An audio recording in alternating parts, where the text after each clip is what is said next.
આજે આપણે વસુધાબેન ઇનામદારને આપણે સાંભળવાના છીએ. તેઓ એક લેખિકા છે. તેઓ યુએસમાં રહે છે અને ખાસ તો સૌ પ્રથમ જે છેલ્લે વ્યક્ત કરવાનો હોય, પણ હું સૌપ્રથમ કહી દઉં કે હમણાં 10 જ મિનિટ પહેલા મેં એમને કહ્યું કે આજે અમારા વક્તા છે એ સંજોગવશાત આવી શકે એમ નથી, તો તમે આપો છો? તરત જ એમને હા પાડી. એટલે વસુધાબેન, આપનો ખૂબ ખૂબ સૌ પ્રથમ આભાર માની આપની તમારો સૌનો ખૂબ આભાર. બસ આપની કોકિલાબેન, વાર્તાની પ્રસ્તુતિ કરશો પ્લીઝ. સોરી કોકિલાબેન, તમારો અને રિંકીબેનનો આભાર. અને આ મને ફરી પાછી બીજી વખત આ તક આપવા બદલ ખૂબ ખૂબ આભાર સમગ્ર ટીમનો. અને you can count on me whenever you need me. બસ મારી પહેલી વાર્તા હું વાંચું છું. તીર્થયાત્રા. ઠાકોરજીની પાઠ પૂજાથી પરવારીને રાધાબેન ચા મૂકવા માટે ઘસેડાતા પગે ધીરે ધીરે રસોડા તરફ જઈ રહ્યા હતા. એમના મીઠા મધુરા અવાજે શ્રી કૃષ્ણ ગોવિંદ હરે મુરારી ગાતા હતા ને ત્યાં જ ફોનની ઘંટડી રણકી ઉઠી. વહેલી સવારે કોનો ફોન હશે એમ વિચારતા તેઓ ફોન તરફ ગયા. છેલ્લા કેટલાય મહિનાઓથી વહેલી સવારે આવતા ફોન બંધ થઈ ગયા હતા. એમનું મન થોડું ઉદાસ રહ્યું હતું. ઠાકોરજીની માળા ફેરવતા બેઠા હોય ને મન હજારો માઇલ ઉડીને અમેરિકામાં વસતા સંતાનોના માળામાં વિહરતું.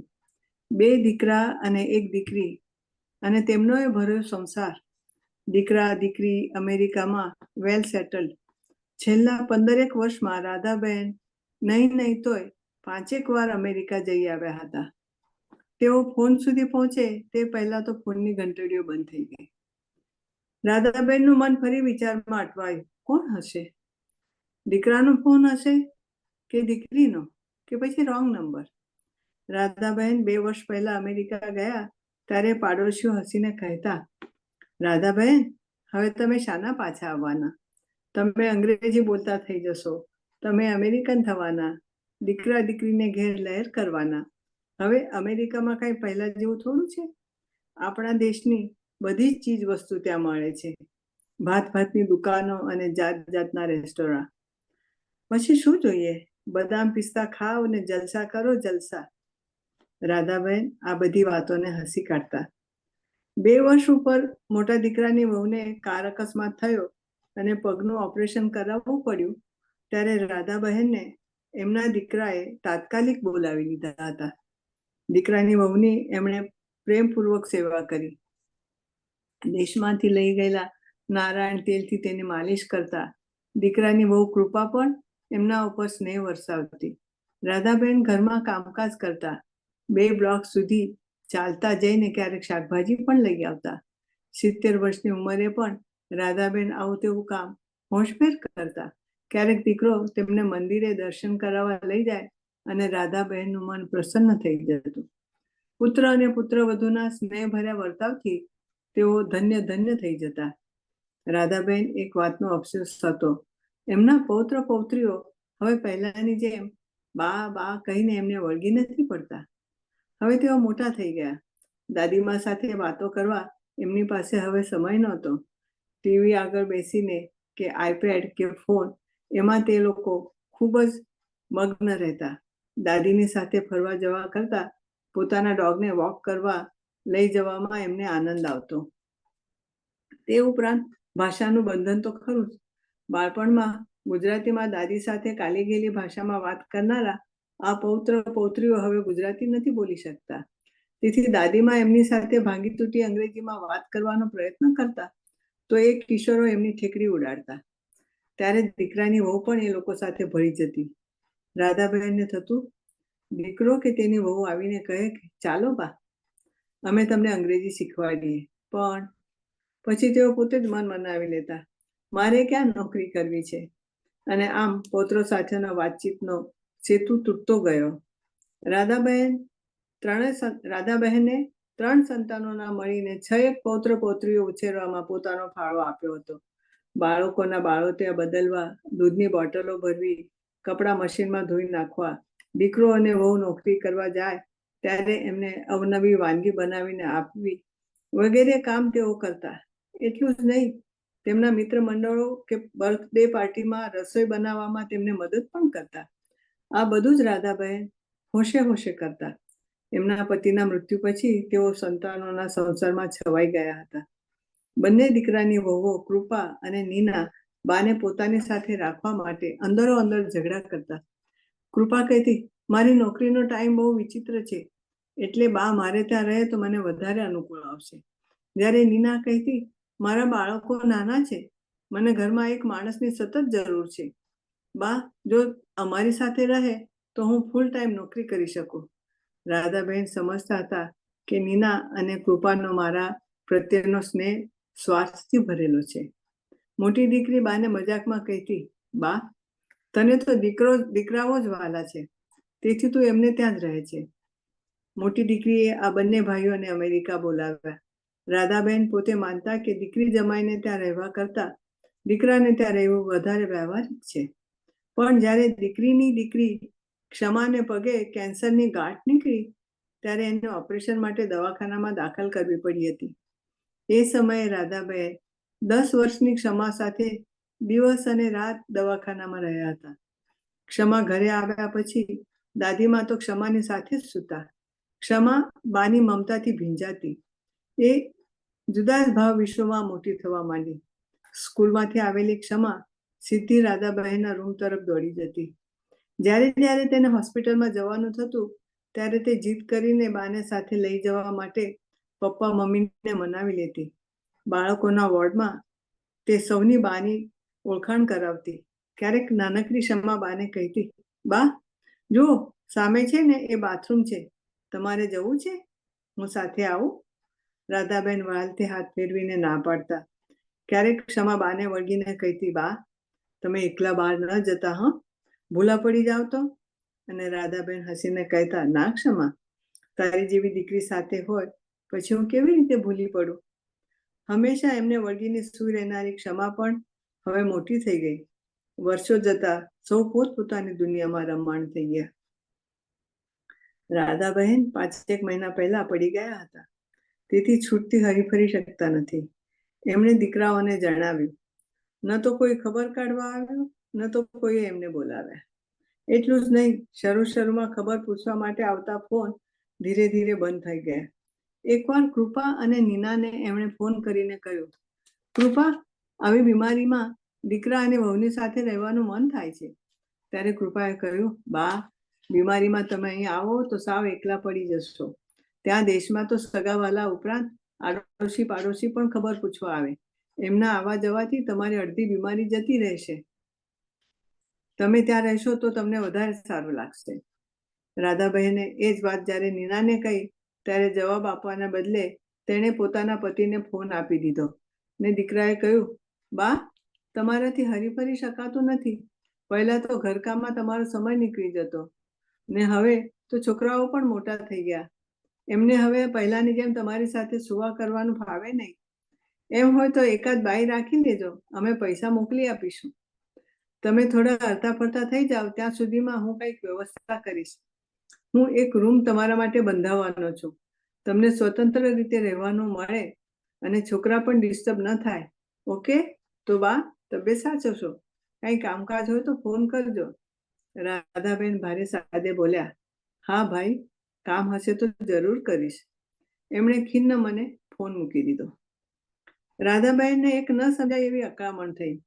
એ વિચારતા, પુત્ર વધુઓને મને ન બોલાવવાની વાત બહુ સારી રીતે ટાળી. આ મારા દીકરાઓ પણ એ મનોમન વિચારવા લાગ્યા. એમના બાળકોએ એમના મા બાપની નહીં પણ દાદીમાની કેટલી રાતો ડિસ્ટર્બ કરી હતી. આ એ જ દીકરો છે જેણે પોતાના મોટા ભાઈ સાથે ઝઘડો કરીને કહ્યું હતું, બા કઈ તમારી એકલાની છે? મારે પણ બાની જરૂર છે. પણ આજે કોઈને મારી જરૂર નથી. રાધાબહેનની મોટી દીકરીનો અવારનવાર ફોન આવતો. જમાઈ પણ પ્રેમપૂર્વક ખબર પૂછે છે. દરેક ફોનમાં પોતાને ત્યાં આવવા માટેનું આમંત્રણ આપે છે. પણ એમને પોતાને જ થતું, દીકરી અને જમાઈનો ટૂંકો પગાર, ક્યાંક મારી બીમારી વધી જાય તો. એમની દીકરીએ તો 4 વર્ષ સુધી પથારીવશ સાસુની સેવા કરી હતી. રાધાબહેનને દીકરી માટે ગર્વની લાગણી થઈ. મોટી દીકરીનો વિચાર કરતાની સાથે જ એમને ક્ષમા યાદ આવી. એ એન્જિનિયર થઈ છે, સારું કમાય છે, મા બાપને પણ આર્થિક રીતે મદદ કરે છે. રાધાબહેનને ક્ષમાને મળવાની ઈચ્છા થઈ આવી. ક્ષમા અવારનવાર ફોન કરતી.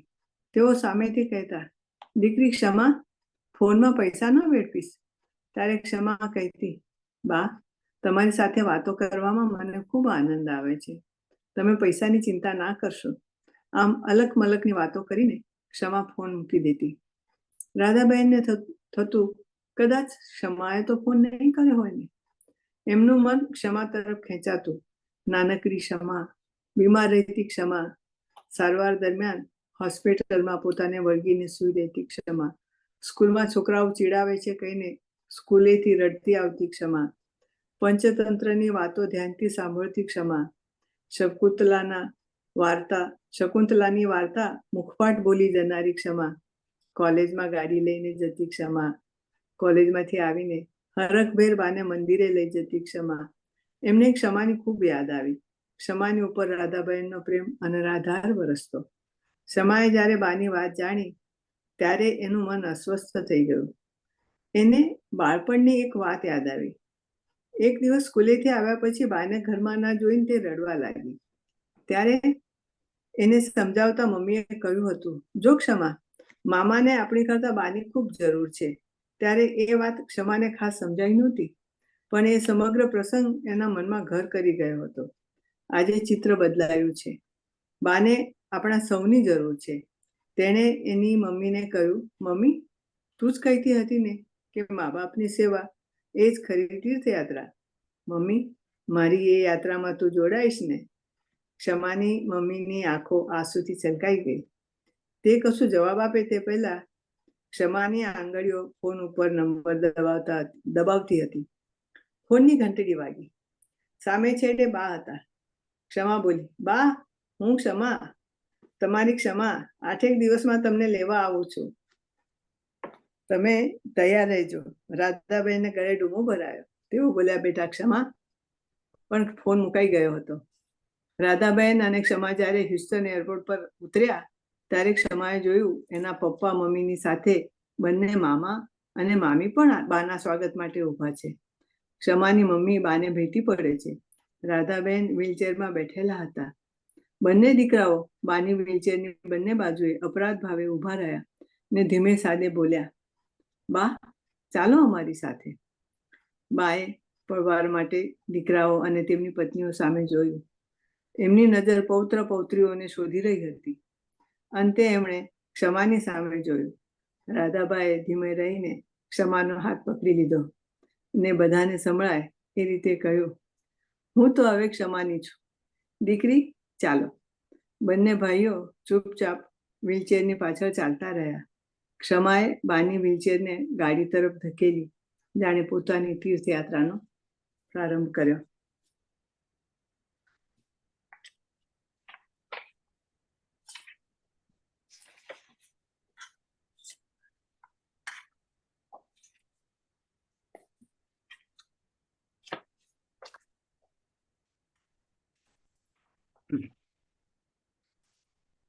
સરસ. વસુધાબેન, આપની બીજી વાર્તા.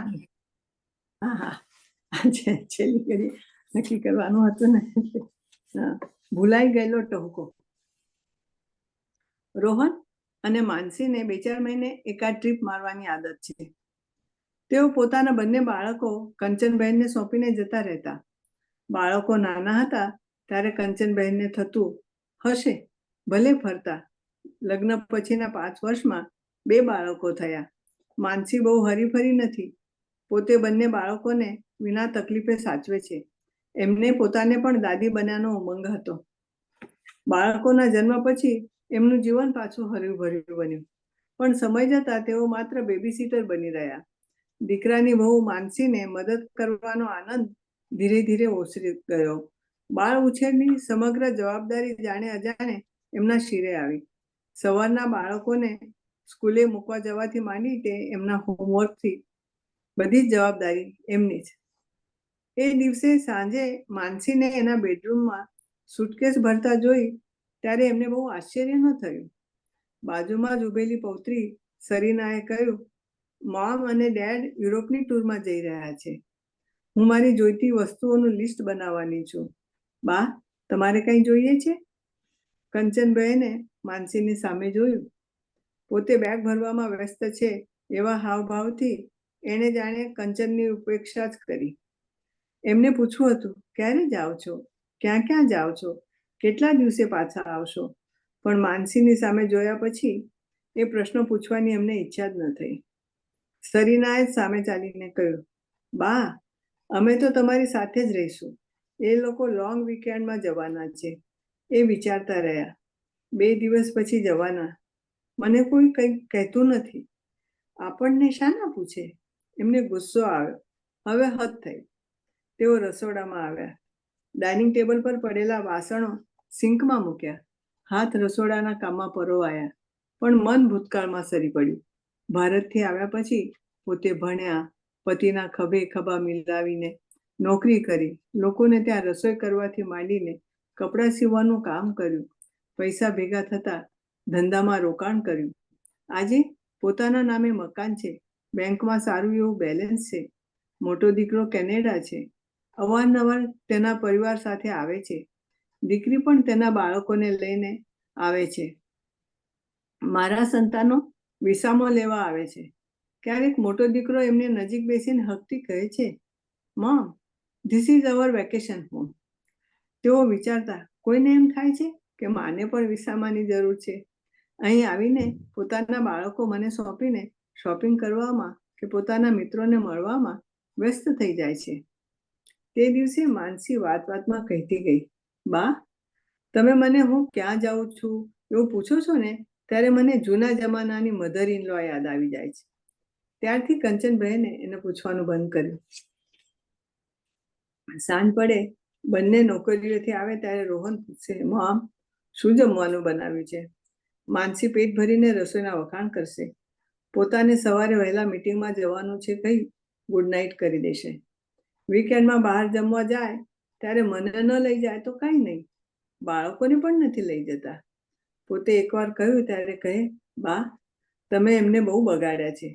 બહાર જમવા લઈ જઈએ તો ત્યાં ખૂબ ધમાલ કરે છે. અમે પીઝા ઘરે લઈને આવીશું એમ કહી દે છે. એ લોકો એમ કેમ વિચારતા નહીં હોય? બા પણ પીઝા હટમાં પીઝા ખાઈ શકે છે. કંચનબહેનને ક્યારેક થતું કે રોહન અને માનસીને કહું, હું આ દેશમાં છેલ્લા 20 વર્ષથી રહું છું. તમારી જેમ જ હવે આ મારો દેશ છે. તમારા રૂટ આ દેશમાં મજબૂત કરવામાં મારો ફાળો કંઈ નાનો સૂનો નથી. એમનું મન ઉદાસ થઈ ગયું. ધીરે ધીરે ગ્લાનિભર્યા મનમાં ગુસ્સાએ સ્થાન લીધું. સ્વસ્થ થયા ને વિચારવા લાગ્યા, હું માનસીની માં ન બની શકું. તે સમજાય એવી વાત છે. શરૂઆતમાં હું વિચારતી કે એક દીકરી ગઈ તો 2 ઘરમાં આવી. હું એમની માની ખોટ નહીં ચાલવા દઉં. પણ જીવનમાં માનીએ છીએ એટલું કરવું સહેલું અને સરળ નથી હોતું. મેં સમજણપૂર્વક એની મમ્મી નહીં પણ સારી સાસુ બનવાનો પ્રયત્ન કર્યો. એ નોકરી કરે છે એમ વિચારી એના તરફથી કામની અપેક્ષા ન રાખી. બંને જણા ફરવા જતા ત્યારે રોહનને ગમે છે એના આનંદ ખાતર કશું કહ્યું નહીં. એમના દાદી બનવાનો ઉત્સાહ, ઉમંગ હવે ક્ષીણ થતો જતો હતો. એમને લાગતું હતું કે આ લોકો મારી વધુને વધુ ઉપેક્ષા કરતા જાય છે.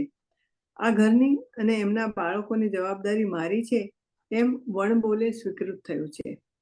કંચનબહેને બાળકોને મોટા કર્યા, હિંમતપૂર્વક જીવ્યા, પોતાના બિઝનેસ સંભાળીને બાળકોને ભરપૂર પ્રેમ આપ્યો, પોતાનાથી શક્ય એટલા પૂર્વ અને પશ્ચિમના સંસ્કારો આપ્યા. પૌત્ર અને પૌત્રીને ઘડતર કરવામાં એમનો ફાળો મોટો છે. આ ઘરની હરેક ચીજ પર એમનો હક છે. દરેક ચીજ સાથે લાગણીના તંતુથી તે જોડાયેલા છે. પોતે કર્તવ્ય દક્ષમાં અને સફળ બિઝનેસ લેડી હતા એનો અહેસાસ એમને હજી છે. પોતાની જીવન પ્રત્યેની સમજણ વિશે એમને ગર્વ હતો. એ માનતા હતા કે એમની છાયામાં બાળકો સુખી અને સુરક્ષિત. પણ હવે સમગ્ર પરિસ્થિતિ પલટાવા લાગી. કાલે રોહન અને માનસી જવાના. આખા દિવસના વિચારોના અંતે એમણે નિર્ણય લીધો, થોડા કપડાં, ક્રેડિટ કાર્ડ, ચેકબુક અને થોડી કેશ લઈને તેઓ બહાર નીકળ્યા. જવું ક્યાં? કોને ત્યાં? ઘરનું બારણું પાછું ખોલ્યું. ટેક્સી માટે ફોન કર્યો. થોડી વારમાં જ ટેક્સી આવી. તે બોલ્યા, એરપોર્ટ. સાંજ પડવા આવી હતી. માનસીએ રોહનને કહ્યું, હજી બા નથી આવ્યા? અરે આવશે, કોઈકની રાઈડ મળી હશે તો મંદિર ગયા હશે, નહીં તો કોકની ખબર કાઢવા હોસ્પિટલ ગયા હશે. ગયા હોય તો પણ આટલા મોડા સુધી રોકાય નહીં. માનસી રસોડામાં જઈને જુએ છે. રોજની જેમ આજે ટેબલ પર ડિનર મુકાયેલું નહોતું. રાતના 10 વાગ્યા. બાળકો પણ દાદીને શું થયું, ક્યાં હશે વિચારતા સૂઈ ગયા. રાત ઘડિયાળના કાંટે દોડી રહી હતી. રોહન ફોનની બાજુમાં જ બેસી ગયો. માનસી એને સામે જોઈ રહી. ક્યાંય સુધી વાતાવરણમાં ચૂપકીદી છવાઈ ને માનસી ઊંચા સાદે બોલી, તમારી માના લક્ષણ કંઈ સારા નથી. તમારી ઓફિસના જૂનો મેનેજર અવારનવાર ફોન કરતો હતો. ચૂપ રહે, એની કાંઈ ઉંમર છે? 60ની ઉપર થયા મારી માને. વાહ ભાઈ વાહ, આટલા વર્ષે માંડ 50ના લાગે છે. એમનું શરીર કેવું એકવડું છે. મોઢામાંના 32 દાંત સલામત છે. એટલું જ નહીં, મારી કરતા એમના વાળ તો જુઓ. પાછળથી કોઈ જુએ તો ભૂલથાપ ખાઈ જાય. આ બધા પર મુગુટ ચડાવવાનો બાકી હોય તેમ યુવાન સ્ત્રીને શરમાવે એવી એમની ગરવી ચાલ, અને ચહેરા પર કરચલીનું નામો નિશાન નથી. અમે સાથે જઈએ તો મારા મોટા બહેન લાગે. તે દિવસે સરીનાની સ્કૂલમાંથી કોઈએ પૂછ્યું હતું, આ તારી મમ્મી છે? આ તો અમેરિકા છે, સમજ્યા? તું હવે મારી મા વિશેની અતિશયોક્તિ ભરી વાતો બંધ કરીશ? કેમ, સાચી વાત કડવી લાગી? આ જુઓ મારા વાળ ઉતરે છે. તું તો છાસ વારે ડાયટ કરે છે. જાત જાતના કલરથી વાળ રંગે છે અને મેકઅપ. ચાલ જવા દે એ વાત. કેનેડા ભાઈને ફોન કરીને પૂછું, ગાંડા છો? ઉપરથી આપણને લેક્ચર આપશે. તમે હવે તમારી માને શોધી કાઢો, નહીં તો આપણી આ યુરોપની ટ્રીપ તો ગઈ જ ને રિફંડ પણ મળશે નહીં. એમ કર, તારી મોટી બહેનને બોલાવ. શું વાત કરો છો? એને ટાઈમ છે? આપણે સાજા માંદા હોઈએ અને એ આવે એ વાત જુદી. આ તો આપણે લહેર કરવાની ને આપણા છોકરા એ સાચવે. એવું જ તો મારી મા સાથે છેલ્લા 10 વર્ષથી થઈ રહ્યું છે. માનસીએ જાણે રોહનની વાત સાંભળી જ ન હોય તેમ, તમારી માએ ખોટા લાડ લડાવ્યા છે. આ મોટો આખો દિવસ કમ્પ્યુટર અને ફોન, અને આવડી અમથી સરીના. ફોન અને ફ્રેન્ડ સિવાય કોઈ વાત નથી કરતી. કોણ સાચવે આપણા છોકરાને? અમેરિકન છોકરાની જેમ થઈ ગયા છે.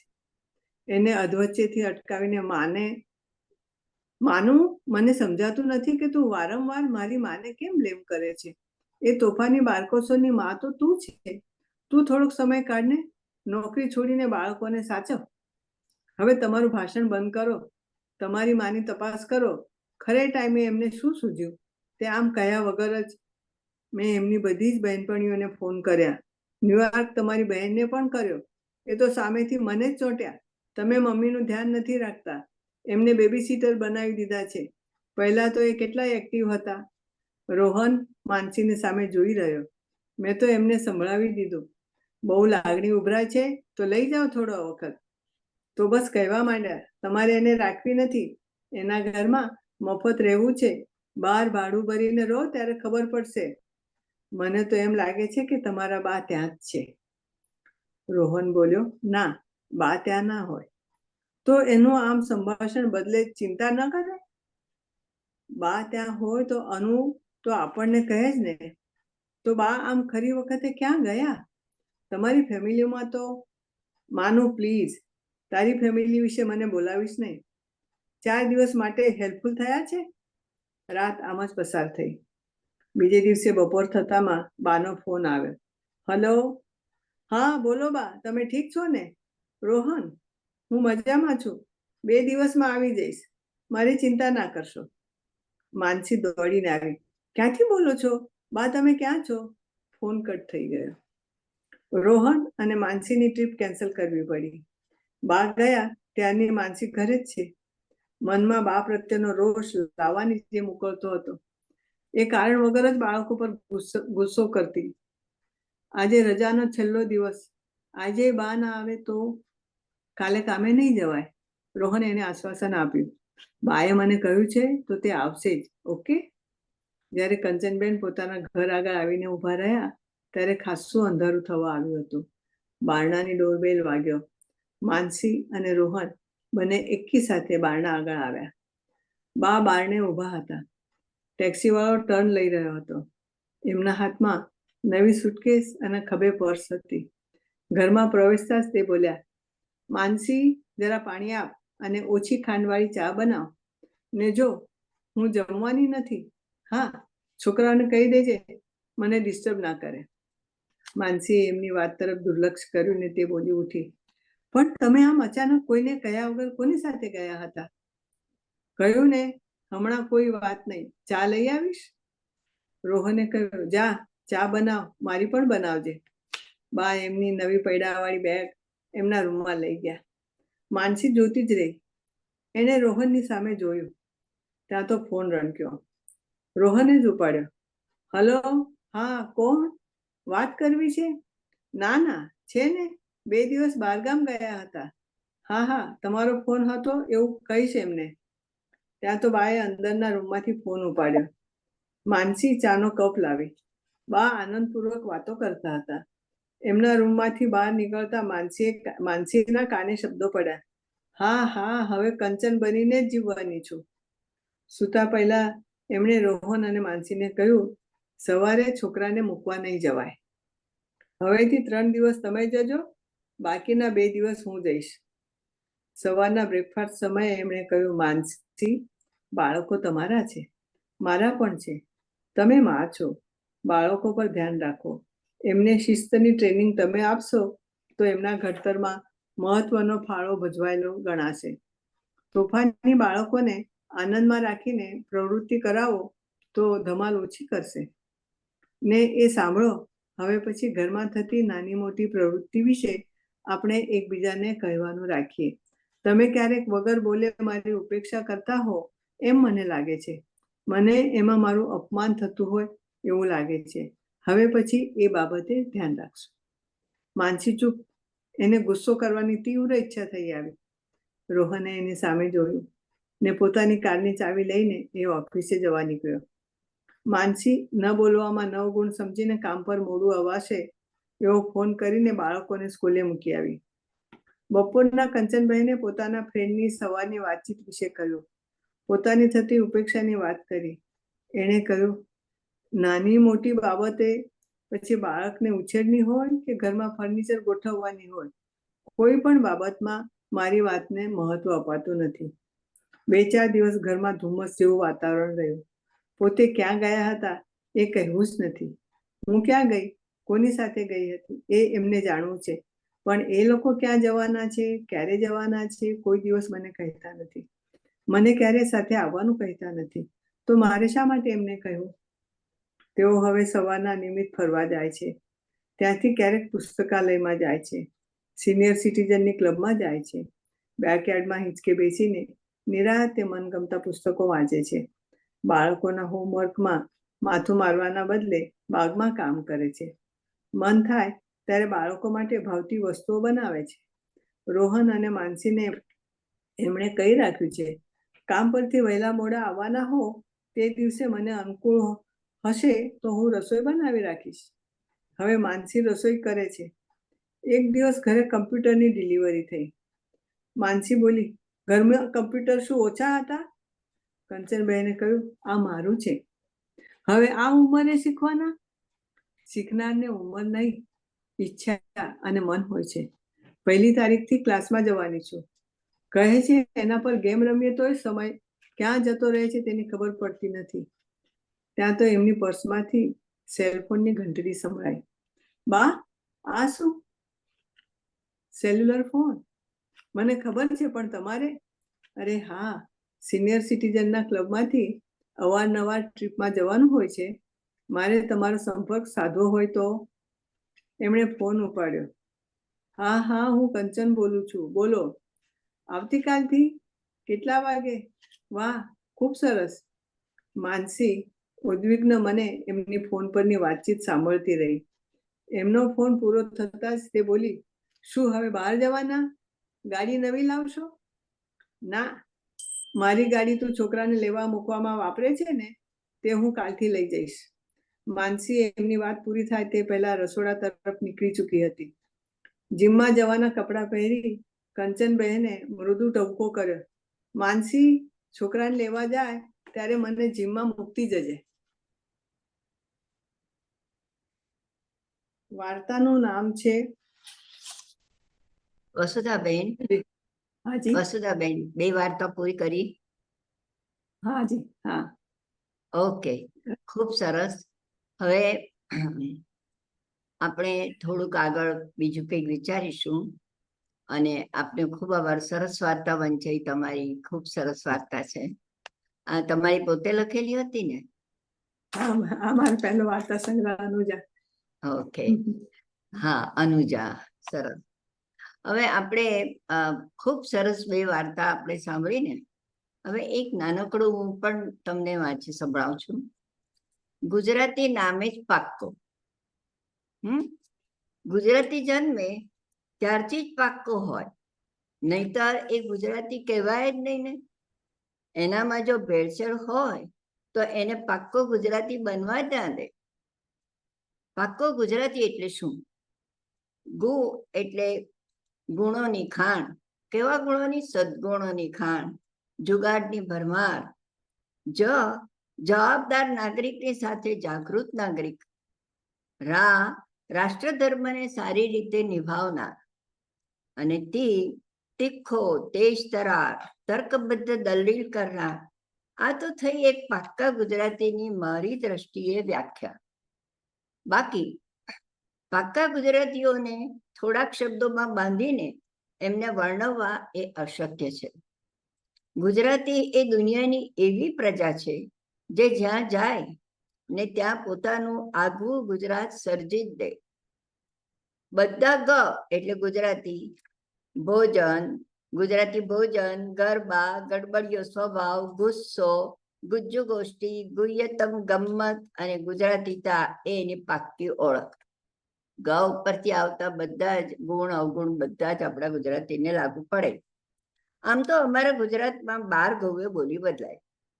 ભાષા તો બધાની ગુજરાતી, પણ એની બોલવાની લઢણ બદલાય જ કરે. સુરતી બોલે સ, શ અને શ ને હ તરીકે જ ઉચ્ચારે. ત્રણેય સરખા, ત્રણેય સ ને હ જ બોલે. તને બદલે ટ કહે અને અળને બદલે લ કહે. ન ને બદલે ની બોલે. શબ્દોમાં ર ક્યારેક સાયલન્ટ થઈ જાય. સૌરાષ્ટ્ર બાજુ પણ વાક્યોના આરો અવરોમાં બદલાવ આવ્યા કરે. એ બાજુની ગુજરાતી બોલીની કંઈક ઓર જ રંગત છે. ઉત્તર ગુજરાત બાજુ પણ ગુજરાતી શબ્દોને ઉચ્ચારવાનો જુદો ટોન. ચરોતરી બોલીની વળી પાછી એની જુદી જ ખાસિયત. પણ એ જ ગુજરાતી ગુજરાત બહાર ભેગા થાય તો એકાકાર થઈને ફક્ત પાક્કો ગુજરાતી બની એક જ ભાષા ગુજરાતી બોલે. ખાવા પીવા અને ફરવાના તો એટલા શોખીન કે ના પૂછો વાત. જેમ 12 ઘઉએ બોલી બદલાય એમ ખાવા પીવાની તરે પણ બદલાય. સુરતી લોચો. હવે આ જે આપ્યા છે ને નામ, એ તમે બધા અત્યારે સાંભળશો ને તો જે મારે ભારતની બહાર છે ને એ લોકોને તું ખાવાનો ટાઈમ બાકી છે ને તે તમને બધાને ખાવાનું મન થઈ જશે. હા, સુરતી લોચો, ભૂંગળા બટાકા, દાબેલી, ફાફડા, ગાંઠિયા, ખમણ, ઢોકળા, થેપલા, હાંડવો, દાળ ઢોકળી, ખાંડવી, સેવ ખમણી, ફૂલવડી, ગોળ પાપડી, જલેબી, ઠાકોરજીને ધરાવાતી બંટાગોળી, રીંગણનો ઓળો, ખીચું, પોંકની વિવિધ આઈટમો અને બિસ્કિટ ભાખરી, કેરીનો છુંદો, કેરીની કટકી, ખાટું ને ગળ્યું અથાણું. અરે રે રે, હવે આગળ બોલતા થાકી ગઈ. તમને બધાને ખૂબ ખબર છે. આટલી વાનગી તો ગુજરાતીઓને ટ્રેડમાર્ક છે એમનો. ઉપરની બધી જ આઈટમો આંતરરાષ્ટ્રીય ખ્યાતિપાત્ર વાનગીઓ છે. પૃથ્વીના ગોળા પર જ્યાં ગુજરાતી હશે ને ત્યાં તમને એના ઘરમાંથી ઉપરની કોઈ પણ એક વાનગીની સુગંધ તો આવે ને આવે જ. અને પછી સાથે ખાવા પણ મળે. અમે ગુજરાતીઓ ખાવાની સાથે ખવડાવવાના પણ એટલા શોખીન છે. હા, વળી ચા માટે અલગ જ ચા હોય છે. એમાં કટિંગ કટિંગ ચા શબ્દને ડિક્શનરીમાં સ્થાન આપનાર જ અમે. તમે બળદગાડામાં, પ્લેનમાં કે સ્પેસમાં મુસાફરી કરો, પણ ઉપર જણાવેલી વાનગીમાંથી થેપલા, કડક ભાખરી સાથે કેરીનો છુંદો, ફાફડા, ગાંઠિયા અને ગોળપાપડી તો હોય જ. ફોરેનમાં ફરવા જાય પણ ત્યાં ખાવાનું ગુજરાતી માંગે, અને અહીં પરદેશી ખાવાને ગુજરાતી સ્ટાઇલમાં બનાવે. Bhakri pizza, khakhra tacos, chocolate handvo, cake with shakkarpara, nachos, Chinese bhel, momos, samosa ને હજુ કઈ કેટલું. આ તો થઈ બોલી ખાવા ખવડાવવાની વાતો, પણ અમે ગુજરાતીઓ ધંધામાં પણ કોઈને કારી ફાવવા ના દઈએ. એમાં સગા ભાઈની પણ શરમ નહીં. હા, ચંદ્ર પર પ્લોટ બુક કરાવનારમાં મોટા ભાગના ગુજરાતીઓ જ છે. ચંદ્ર પર ધંધો કરનારો પણ સૌ પ્રથમ ગુજરાતી જ હશે. જો લારી લઈને ઉભા રહી જશે ત્યાં. ગુજરાતી એટલે જ પાક્કો ગુજરાતી. એનું કાચું વર્ઝન પ્રોડ્યુસ નથી થયું. બધાને ખુશ રાખીને પોતાનું કામ ઝડપથી કેવી રીતે કઢાવાય ને એક ગુને તો ગુજરાતીઓને જ હસ્તગત છે. આપણા સરદાર વલ્લભભાઈ સાહેબ એનું ઉત્કૃષ્ટ ઉદાહરણ છે. ક્રિકેટરો, રાજકારણી, બિઝનેસમેન, સ્પેસમાં જનારી સૌ પ્રથમ મહિલા, વિજ્ઞાનીઓ, કથાકારો, સમજુ નાગરિકો બધા જ ગુજરાતીઓની દેન છે. અરે ખુદ ભગવાન પણ ગુજરાતની ધરતી આવીને સ્થાયી થયેલા, તેનું શું? મથુરામાં જન્મ્યા પણ પાછા છેવટે આવે ક્યાં? તો ગુજરાત પર જ આવી ગયા. ગુજરાત આખું સંત અને શૂરોની ધરતી. શ્રી અમિતાભજી એમને એમ નથી બોલ્યા કે કુછ દિન તો ગુજરાત મેં. અમિતાભ બચ્ચન કચ્છના રણ માટે બ્રાન્ડ એમ્બેસેડર બન્યા છે ને, તે તેઓ કે છે કે કુછ દિન તો ગુજરાત મેં. હજી સુધી ગુજરાતની ધરતી પર બહારથી આવેલ લોકોએ અમારા ગુજરાતની બુરાઈ ક્યારેય નથી કરી. બે હાથ ફેલાવી, પ્રેમથી વધાવી, અમે એમને પણ પ્રેમથી પાક્કા ગુજરાતી બનાવી દીધા છે. આ વાર્તા ઋતંબરા ઠાકરની લખેલી હતી અને મને બહુ જ ગમ્યું. એટલે મને થયું કે આજે આપણે ગુજરાતી સાહિત્ય ફોરમ છે ને, તો હવે આપણે થોડુંક ગુજરાતીઓના ગુણ, સ્વભાવ એ બધાની થોડીક આપણે જાણકારી મેળવી લઈએ. આપણે બધા એટલે તમને બધાને આમાંથી કઈ ગુણ તમને પોતાને બધાને લાગુ પડતા જ હશે. એટલે મનમાં ખુશ થતા હશો કે અમે બધા પાક્કા ગુજરાતી. પછી યુએસમાં રહીએ કે યુકેમાં રહીએ કે પોર્ટુગલમાં રહીએ, ક્યાંય પણ રહેતા હોય, એ શરૂઆતમાં મેં કહ્યું હતું કે જ્યાં ગુજરાતી જાય તેની સાથે આખું ગુજરાત લઈને જાય છે. એવું જ છે. આમ આપણે ગુજરાતીઓ નામે જ પાક્કા. પણ આ છે ને, પાક્કા એટલે સકારાત્મક અર્થ લેવાનો. હા, પાક્કા એટલે બીજો અર્થ નહીં કાઢવાનો પાછો. તમે તો ગુજરાતીઓ પાક્કા એટલે એવો અર્થ ના કરશો. આપણે સકારાત્મક રીતે ગુજરાતીઓ ખૂબ કુશળ વહીવટ કરતા હોય છે. અને પહેલાના જમાનામાં સૌરાષ્ટ્રની અંદર જ્યારે રાજા રજવાડા હતા ત્યારે એમના દિવાન તરીકે નાગર લોકોને ખાસ કરીને રાખતા, બહુ વિચક્ષણ બુદ્ધિવાળા હોય એમ કહેતા હતા. એ પ્રમાણે ગુજરાતીઓ જ્યાં જાય ત્યાં સદાકાળ ગુજરાત. આપણું ગુજરાતી ફોરમ પણ આજે વિશ્વમાં ફેલાયેલું છે. જ્યાં જાય ત્યાં ગુજરાતી ભાષા બોલે છે ને ત્યાં જઈને. આપણે આજે વસુધાબેને પણ આપણને યુએસમાં રહીને ગુજરાતીની વાર્તા કહી સંભળાવી. આમ જ આપણે ગુજરાતને ખૂબ ખૂબ ખૂબ આપણે સમૃદ્ધ સ્ટેટ છે આપણું. અને તમને બધાને ખબર તો હશે કે ગુજરાત સ્ટેટ છે ને એ સામાન્ય રીતે બીજા બધા રાજ્યો કરતા કંઈક અંશે સેફ સ્ટેટ ગણાય છે. અને અહીંયા રાત્રે ગરબાઓ પૂરા કરીને ગમે તેમ બહેનો દીકરીઓ જતી હોય છે. આમ સ્ટેટ પણ સરસ છે ને સમૃદ્ધ પણ છે. અને એટલો મોટો દરિયા કિનારો મળ્યો છે ગુજરાતને, એ દ્રષ્ટિએ પણ ગુજરાતની એક આગવી પોતાની સંસ્કૃતિ છે. તો ચાલો આપણે જે ગુજરાતીઓનું તો આજે ખૂબ સરસ રીતે વર્ણન સાંભળ્યું, સરસ મજાની બે કવિતા પણ વાર્તા પણ સાંભળી. આમ છેલ્લે પાછું તમને કહી દો કે ચંદ્રશેખર પાટીલ જેઓ આવવાના હતા તે ખરેખર ન આવી શક્યા, અને એમના બદલે આપણે આજે વાર્તા પઠન કર્યું અને ગુજરાતીઓનો ગુણોનો વિસ્તાર આપણે જોયો. આજે આપણે આટલું સરસ રીતે, ઘણી વાર એવું થાય કે અચાનક કઈ થાય ને તે વધારે મજા આવે.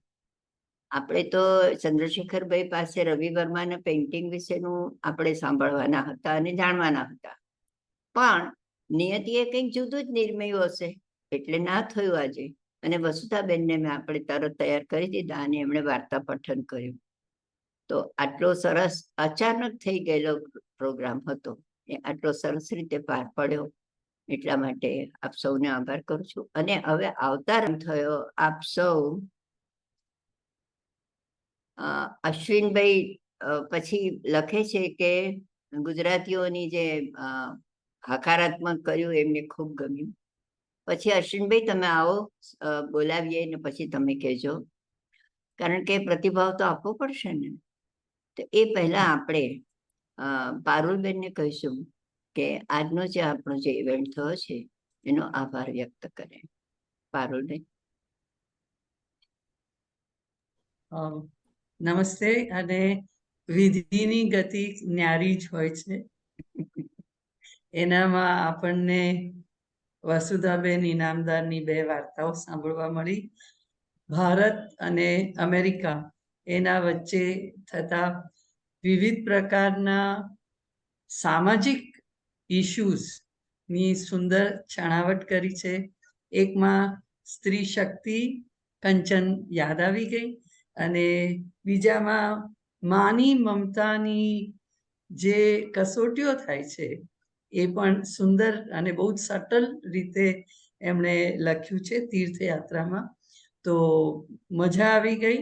અને ગુજરાતી લોકો તો ખાવાના શુરા અને ગરબાના શુરા અને બધા જ શુરા, તો એ તો આપણે છીએ જ. એટલે આજની સાંજ આ બંને જણાએ ખૂબ આનંદિત કરી દીધી. Chandrakantbhai Patil, he is one of the very well known historians in Baroda, અને એમનું ઘણું કામ વડોદરાના અને વડોદરાની બહારના લોકો પણ જાણે છે. સાથે સાથે વડોદરા અને એના સયાજીરાવના રાજઘરાનાને લીધે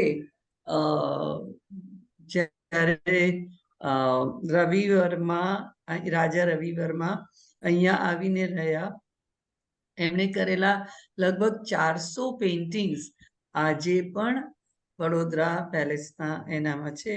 અને એની સુંદર છણાવટ ચંદ્રશેખરભાઈ નેક્સ્ટ ટાઈમ જ્યારે પણ ઇન્વાઇટ કરશો ત્યારે આપશે. અને કારણ કે એ કળા પેઇન્ટિંગ છે, નૃત્ય છે, સંગીત છે, સાહિત્ય છે, આ બધું એક સાથે ગૂંથાયેલું છે. તો એવી પણ કંઈક થોડી વાતો કરીશું.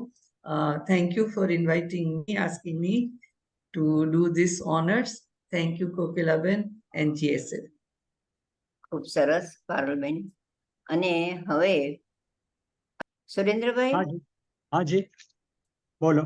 આપનો પ્રતિભાવ. હા, પહેલા તો એ કે આજે સરપ્રાઈઝ એલિમેન્ટ જ હતું. એક તો ચંદ્રકાંતભાઈ ના આવી શક્યા પાટીલ, એટલે વસુધાબેને બીડું ઝડપી લીધું તમારા સૂચનથી અને 2 વાર્તાઓ કહી. એ વિશે પણ હું કહીશ. અને તમે જે પાક્કા ગુજરાતીની ઓળખાણ કરાવી ઘણી બધી રીતે મજા આવી ગઈ, એમ કહું તો ઓછું છે એવું. અને દરેક ગુજરાતીએ મનમાં એનો પડઘો પોતપોતાની રીતે પાડ્યો જ હશે. હવે વસુધાબેનની 2 વાર્તાઓ બંને ગમી. પહેલીમાં તીર્થયાત્રામાં છેલ્લે અંતમાં બહુ સરસ ચોટ હતી, જેમ સરસ ચોટદાર ટૂંકી વાર્તામાં હોય એવી.